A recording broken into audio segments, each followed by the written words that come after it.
Let's cover excursions in every port from a Seattle to Glacier Bay Alaskan cruise, including 2 excursions in Skagway. Juneau is the capital of Alaska. When selecting your excursion for Juneau for your Alaskan cruise, you can't go wrong by visiting the Mendenhall Glacier and going whale watching. The Mendenhall Glacier is gorgeous and the only glacier you can arrive to by land on your Alaskan cruise itinerary. Juneau is also the best area for whale watching, as there are more whales to see there consistently than in other ports. Your cruise excursion will begin with a bus ride to the Mendenhall Glacier. The bus ride takes about 20 to 30 minutes, and during this trip, you'll likely see some bald eagles along the way. When you arrive at the area for Mendenhall Glacier, you will only get 1 hour on site, so you'll have some important choices to make about how to spend your time. There are 3 things to see in the area: Mendenhall Glacier, Nugget Falls, and the Visitor Center. Nugget Falls is just as beautiful as the glacier, and the Visitor Center is interesting and offers a good photo opportunity, as we'll soon cover. Let's talk about your options to make the best use of your time. One option is to take a walk to see Nugget Falls up close, which is a total of 2 miles and will take you at least 40 minutes in total just to walk there and back. This will take up the majority of your 1 hour, and you'll have just a short time to take some photos near the falls. I do think this option is worth it for visitors in good physical condition who are up for walking fast and far to a very scenic destination. The falls are beautifully powerful, and your walk will take you a bit closer to the glacier. The disadvantage here is that the walk will likely take up most, if not all, of your time, and it might be a bit stressful making sure you get back to the bus on time. A compromise is to walk a portion of the way there, which is what I did. I was closer to the end when there was a clearing of trees that lined the pathway to the falls, and I went over there and got some shots. It's important to watch your time as the bus driver won't wait for you if you're late getting back. A second option that offers a much shorter walk and a nice photo opportunity is to walk Photo Point Trail, which takes you to a spot where you can take a photo of the glacier and Nugget Falls. This path takes only 10 minutes round trip. This option is good for cruisers who don't wish to walk a long way, and it's fully paved for the accessibility of wheelchairs. This option also leaves more time to explore the visitor center. The entrance to the trails is near the base of the visitor center, and signs are posted along the trail to help you navigate to Photo Point Trail or to the longer trail to the falls. A third option is to spend time at the visitor center, and it's a good idea to decide ahead of time how much time you like to spend there. I recommend leaving the visitor center to the last part of your visit to see how much time, if any, you have left. I had a small amount of time left on my visit to pop into the center, see some interesting history about the glacier. The center is fun to see, but it was very crowded during my July visit, which made it a little less comfortable to enjoy as far as being able to navigate my way around the building. The visitor center is set up a bit on a hill, so it has a great view of the glacier from inside the building. One important tip is that if you go outside of the visitor center towards the back but toward the glacier and the falls, you'll step out into a great location to take a photo of yourself and others with the glacier and Nugget Falls in the back. Here's what the view looks like in this area. Our bus was then off to the whale watching portion of the day. For this part of the excursion, you'll be on a whale watching boat in a beautiful bay surrounded by gorgeous mountains.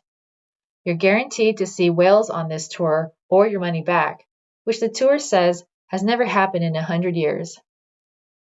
Of course, every whale watching experience will be a bit different, including the number of whales you happen to see and their behavior. On our tour, we saw several humpback whales, which included seeing the backs of a few whales crest the water, a tail flip, and a whale slapping its tail on the water. They said that the tail slapping was somewhat rare to see. We also got to enjoy a mom and a baby whale swim together. We didn't see any killer whales, and I'm told that those are seen about 5% of the time. So it's very rare, though possible, to see them on your whale watching tour in Juneau. Going whale watching in Alaska is a quintessential Alaskan activity that should not be missed. Most Alaskan cruises stop in Skagway, Alaska, and there are several things to see in this small port town. We'll cover the famous White Rail Pass train ride, which is the most popular excursion in Skagway, and compare it to another fun excursion, which is the bus ride into the mountains.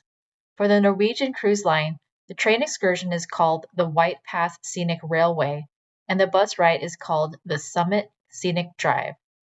Because the excursions are run by local companies, they should be the same excursions offered by other cruise lines, though the excursion name might be a slight variation.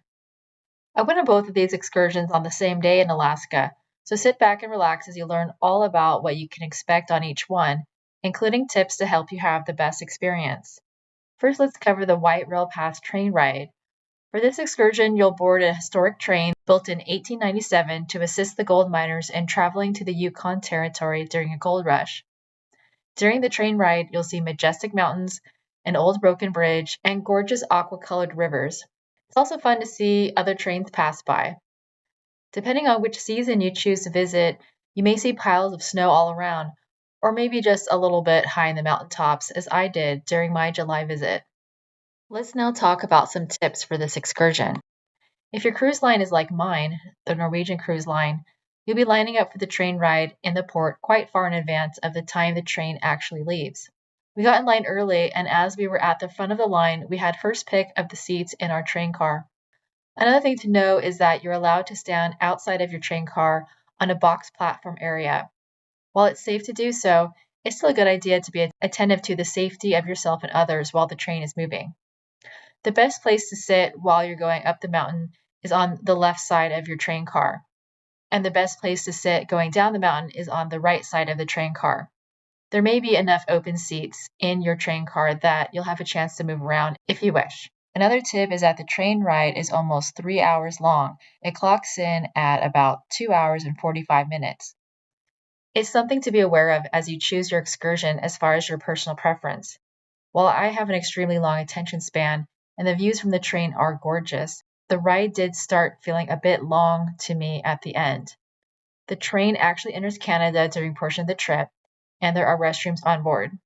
All in all, the White Rail Pass train ride is worth it, and one of the best, if not the best, excursion in Skagway. Now let's cover the Summit Scenic Drive, which is a bus ride in Skagway that goes through the mountains and provides stops along the way so you can take photos of the scenery. The bus ride is much shorter than the train ride. It's only an hour and a half.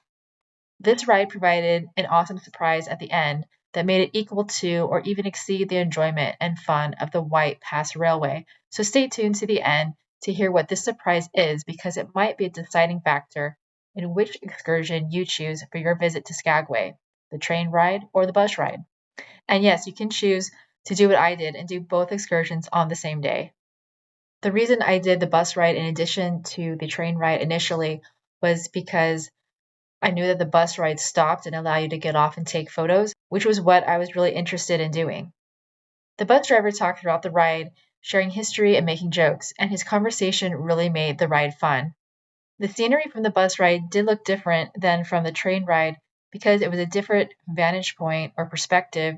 For example, instead of seeing close-ups of rivers, we saw a beautiful waterfall and were able to get out and take photos of it. We also visited an earthquake fault line and took photos of that as well and enjoyed the view. We then crossed into Canada and took a few photos of the land there. The biggest and best surprise of the bus ride came at the end when we were heading away from Canada and back into Alaska. We re-entered Alaska and stopped at this beautiful Alaska welcome sign. I had no idea that this was part of the trip when I signed up for the bus ride. It's a fun opportunity to take your photo with this beautiful sign and take it home with you as a souvenir. So, should you pick the train ride, the bus ride, or both? I would recommend doing both excursions in the same day if you're up for it, but it will limit your time in the city of Skagway so that you won't have much time to see much of anything else or enjoy a leisurely meal unless you meticulously plan ahead for it and watch your time carefully.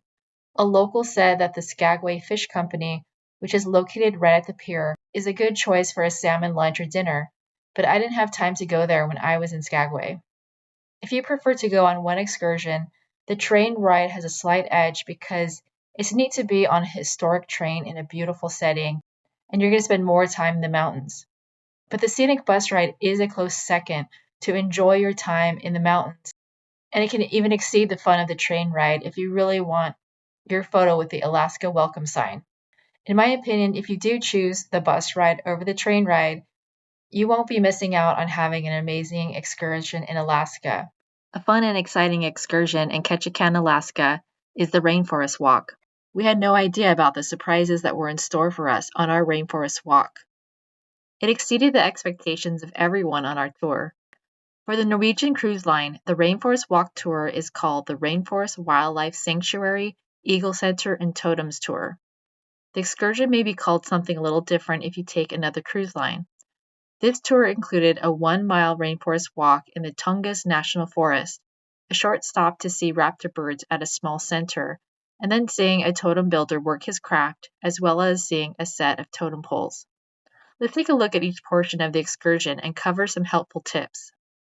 First, when you arrive at Ketchikan, there is a gorgeous view right in front of your cruise ship that makes for a fantastic photo opportunity.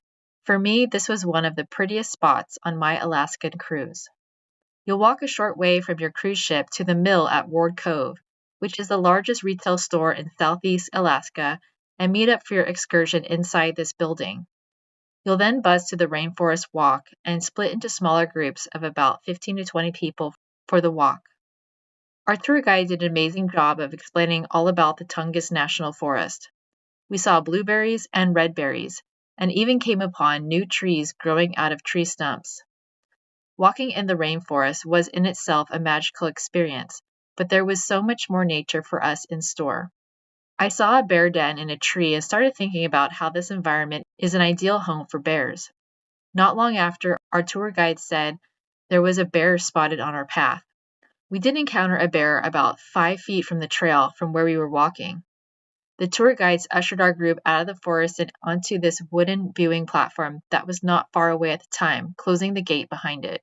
The viewing platform is at least 20 feet above a grassy estuary area with a river to one side and grass to the other side. The tour guide explained that this is an area where the fresh water of the ocean meets the salt water of the sea, and the area floods twice a day with the ocean tides. From here, things started unfolding like a video production from National Geographic. Our bear returned near the viewing platform, walking in the tall grass. This was a mama bear, and the other group on the platform who had been walking just ahead of us told us they had seen her 2 baby bears high up in the trees. We watched as the mama bear strode out to the river and started to catch salmon. The bald eagles flew above the bear as this was happening, and they alighted near the river to catch any salmon remnants from the bear's feeding. I nearly teared up as I watched the bear catch salmon and the bald eagles fly over her head. It was quintessential Alaska.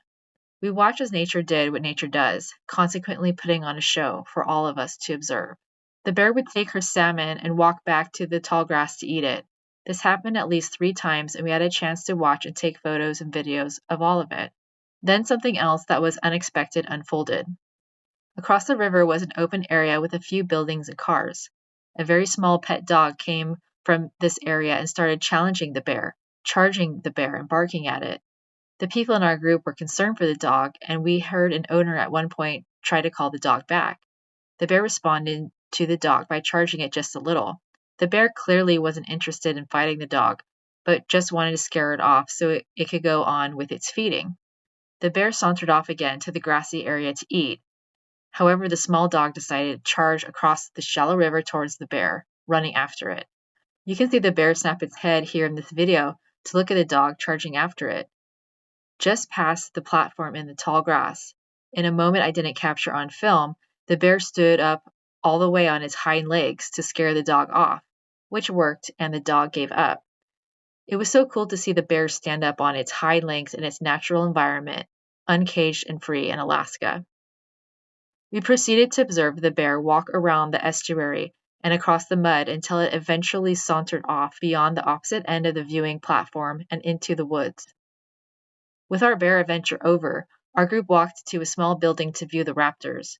This area is called the Alaska Raptor Center. However, this center is just an exhibit of the main center. The main center is located in Sitka, Alaska, which is on an island about 184 miles away from Ketchikan. The center is a small building, which we didn't enter, that has a little caged area in front of it, where the birds were displayed by a tour guide. There were 3 raptors that they showed us. All raptors are meat-eating birds. The tour guide explained that every bird at the center has had an injury or trauma of some sort, and they are cared for by the Alaska Raptor Center because they cannot take care of themselves. For example, this bird was unable to take care of itself because a young boy captured it and took it home during its early developmental stage, so it was not able to learn how to hunt by copying the behavior of other birds. The bird now cannot hunt, though it's physically capable of hunting because it didn't learn the behavior early on. There was also a bald eagle and an owl on display. After a fairly brief talk about the raptors, we went on to another portion of the excursion, which was to see the totem pole carving. We saw a carver working on a totem pole. There's a gift shop on site, and we also saw a few totem poles outside. Glacier Bay is a national park in Alaska. When sailing Glacier Bay on a cruise ship, you'll have an unforgettable experience of seeing a few beautiful glaciers relatively close. We'll cover 5 tips to help you have the best experience when sailing Glacier Bay on the Norwegian Encore.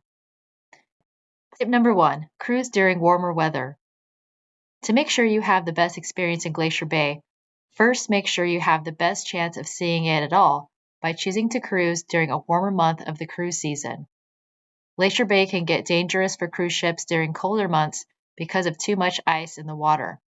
If the conditions are not safe, any cruise ship will choose to change its itinerary and skip Glacier Bay entirely.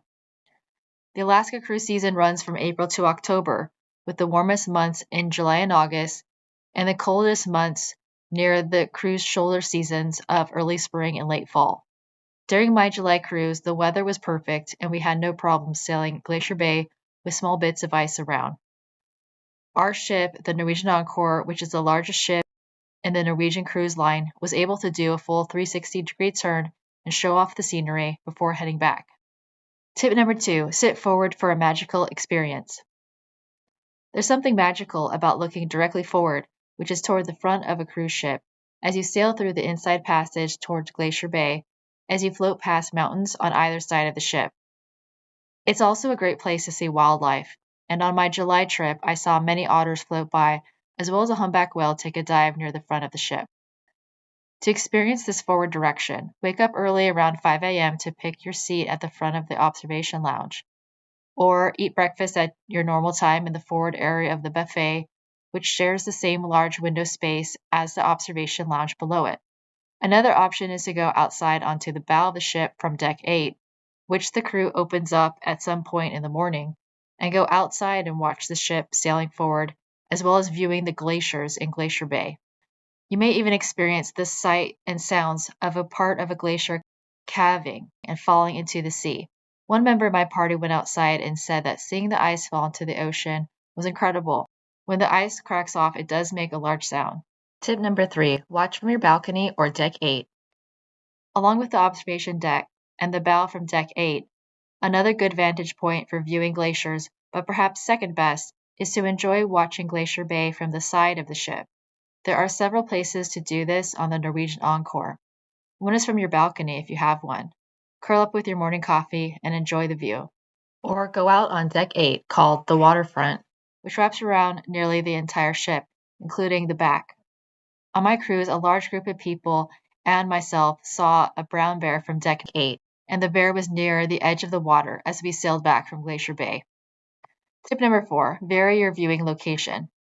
You'll have several hours sailing to and within Glacier Bay, starting in the early morning and heading back just after the lunch hour, around 1 p.m. or so. It can be fun to view the landscapes and glaciers not just from one location the entire time, but from a few different vantage points. I spent the early morning and morning at the forward of the observation lounge. Then I enjoyed watching on my stateroom balcony, and finished up viewing everything on Deck 8, the waterfront. Viewing the national park from different places on the ship is just a fun way to enjoy seeing it from all angles. If you decide to view Glacier Bay in front or near the front of the observation lounge, be generous by not saving seats for those who are not currently present. There are plenty of seats on board, and there are many different locations from which you can enjoy Glacier Bay, including going outside. Tip number 5, dress for the weather. The temperature will likely be a little colder in Glacier Bay, so if you plan to enjoy the views outside, especially in the early morning, make sure to dress a little more warmly than you do on the other days of your cruise. For a helpful packing guide, including a list of essentials to bring with you on your Alaskan cruise, check out this video. If your Alaska cruise is like mine, they offer a night tour of the Beach Art Gardens in Victoria, Canada.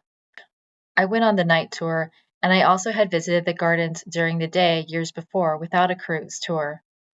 Let's cover what the Beach Art Gardens night excursion is all about, and whether it's worth it to visit the gardens at night, or if seeing them during the day without a cruise is preferable. For the Norwegian cruise line, specifically the Norwegian Encore, our tour began around 8 p.m. one evening by gathering on the bus. The ride to the Beach Art Gardens takes about 45 minutes each way. The total excursion is about 4 hours, and you have about 1 hour in the garden. The bus ride is considered part of the excursion. There is narration by the bus driver, though the bus will not make any stops. On the bus ride there, you'll drive past the coastline and neighborhoods. On the bus ride back, you'll drive through the famous harbor area, reaching it around midnight. You'll see the Empress Hotel, which is a beautiful large building, and the provincial capital. The provincial capital is typically outlined in white lights and lit up at night, which is fun to see. As far as our journey to the Beach Art Gardens, for our July tour, we had sunlight for the bus ride there and at our arrival, and it progressively got darker the hour we were there until night fell. Once you arrive at the garden, check out the gift shop first if you want to quickly buy a gift, as the gift shop will close very shortly after you arrive. There is a restaurant on site at the garden, but it is closed in the evening. The restaurant is something I enjoyed during my day trip. As far as the gardens themselves, you'll see precisely manicured gardens, mostly showing off flowers, with some trees as well. Some of the gardens have groups of the same type of flower in many different colors, such as the rose garden, and for my July visit, there were many dahlias together. The types of flowers you'll see will change by season. The flowers are lit up by small lights that line the pathways. Some of the trees are lit up as well. You can see the flowers and trees well near the lights along the pathways, but there might be parts of the garden further away from the pathway that are harder to see. I found that taking photos of the flowers at night turned out reasonably well because of the little lights near them. There is a fountain to enjoy that sprays water high in the air, and the water is lit up with different colored lights. So, is the night excursion of the garden worth it? Opinions may vary. For example, when I entered the first garden, I overheard a lady saying it was magical. And when I was at the entrance, a man was telling his party that he couldn't possibly cover that much ground, 55 acres, in only an hour. In my opinion, the biggest drawback in seeing the garden at night with a cruise tour is the time crunch. The garden is too large to see all of it in the time that you have. The second drawback is that it's simply easier from a visibility standpoint to see the garden during the day, especially as the evening becomes its darkest. However, the lights along the path do light the flowers pretty well, but overall, it is not as ideal as a visit to the gardens during the day. If I had to choose to see the gardens at night or not see them at all, I would definitely plan a night visit to the gardens and enjoy my time there. The Beach Art Gardens is my favorite garden, and it's one of the best gardens I visited on my outings and travels. The Beach Art Gardens is an internationally acclaimed garden. There's even a replica of the Beach Art Gardens at Epcot Center in Disney World because of its beauty and fame. So if you live very far from the area and you're unsure if you'll return again to Beach Art Gardens soon, I'd recommend going ahead and doing the night tour and enjoy what you see. Let's compare the night tour with seeing the gardens without a tour during the day. Seeing the Beach Art Gardens during the day on your own time and not with a cruise is the superior way to see the gardens because you control how much time you can spend there. The Beach Art Gardens website recommends spending 3 to 4 hours in the gardens. There is much to see, 55 acres. Again, the visibility of the gardens are of course better during the day, and you won't feel rushed. You'll also have time to eat at the restaurant if you wish, which makes for a fun meal, and you can leisurely shop in the gift shop if you decide to do that. Visiting the gardens without a cruise tour also costs significantly less money this way, because you can pay for the gardens on your own and travel to the gardens and back on an inexpensive city bus.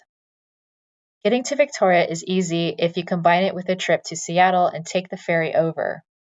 While you can visit for the day, it's even better if you can book accommodations overnight in the harbor area and enjoy the beachfront gardens as well as the harbor area in downtown Victoria.